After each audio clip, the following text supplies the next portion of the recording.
When you talk to a therapist, your information is supposed to be confidential, but the children who are being held in children's prisons and in cages by the Trump administration, the refugee children looking for asylum here in the United States, some as many as 900 days, the court ordered that they be given some sort of therapy. The therapist's notes have been taken by the Trump administration and handed over to ICE. This is a crime, and the American Psychological Association is raising hell. Check this out, leave your comments, ding the bell, share it with your friends, and subscribe to our channel. Money that Congress did not appropriate for the wall, they refused to do that, but he's taking it out of the federal budget, out of the military budget, the Pentagon budget, by declaring a state of emergency. Now, there is no emergency. Immigration to the United States is lower than it has been in decades. We do have a refugee problem, but even that has not, surged recently. There is no emergency, but by declaring a state of emergency, he gains all kinds of powers that he doesn't have otherwise. And so he declared this kind of limited state of emergency, limited to the Southwest, so that he could militarize the border, he could send troops down there, and also now he has used that state of emergency to suspend the environmental protection laws.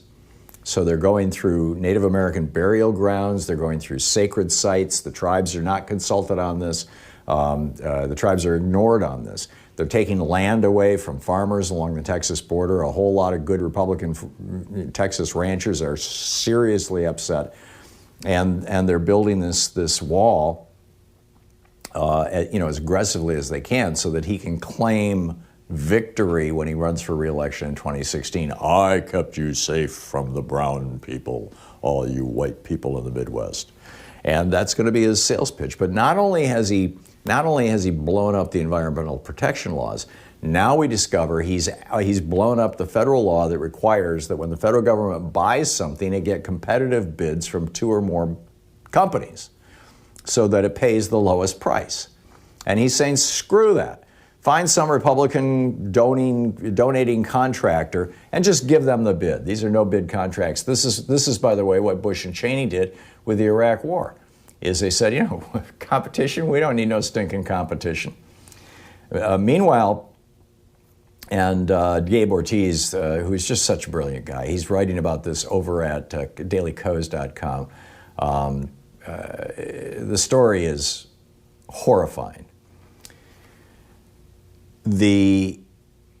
Under severe pressure, the department, the Border Patrol guys and whichever particular department is responsible for holding these kids in these jails, these so-called detention centers, these children's prisons,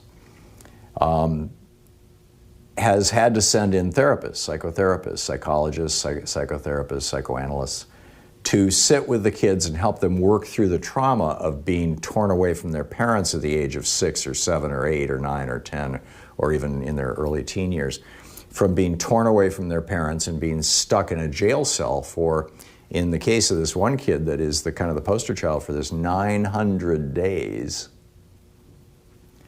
And, can you imagine being 12 years old and being put in prison for 900 days for almost 3 years?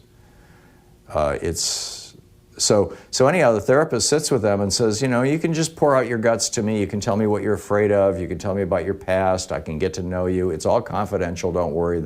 Our industry has ethical standards. And the kids do this. They pour out their guts to the therapists and give them information like who their parents are and where their relatives are in the United States who may or may not be documented.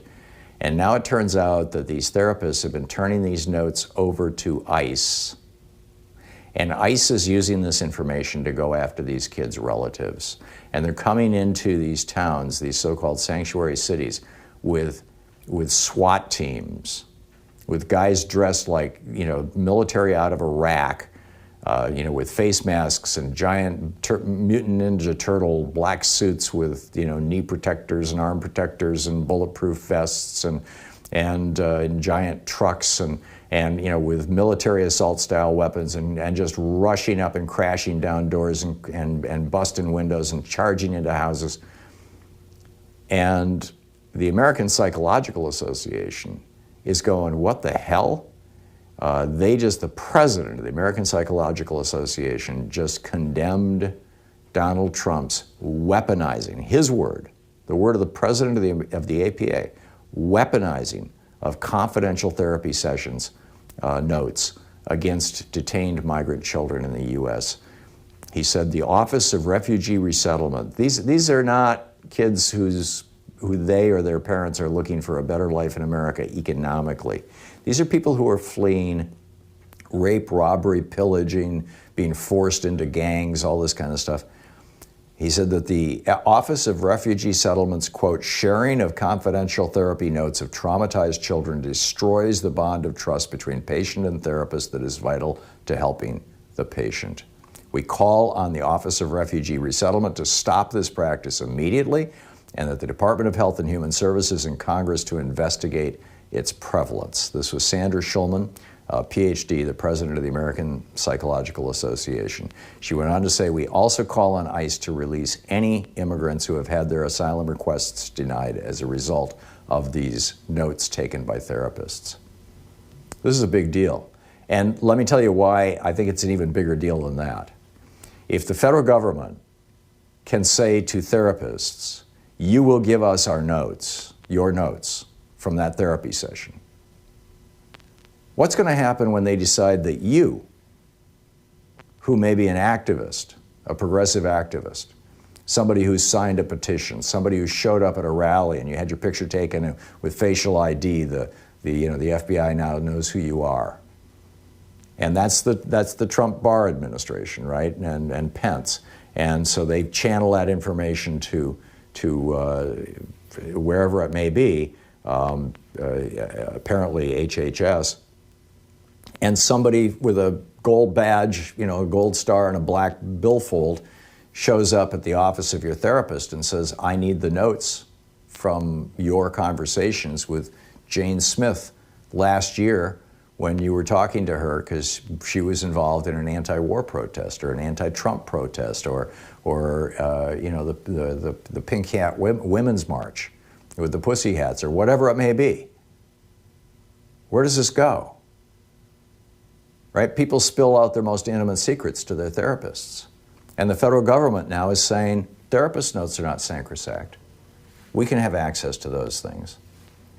This is, mind-boggling to the extreme. I don't know how to say it beyond that.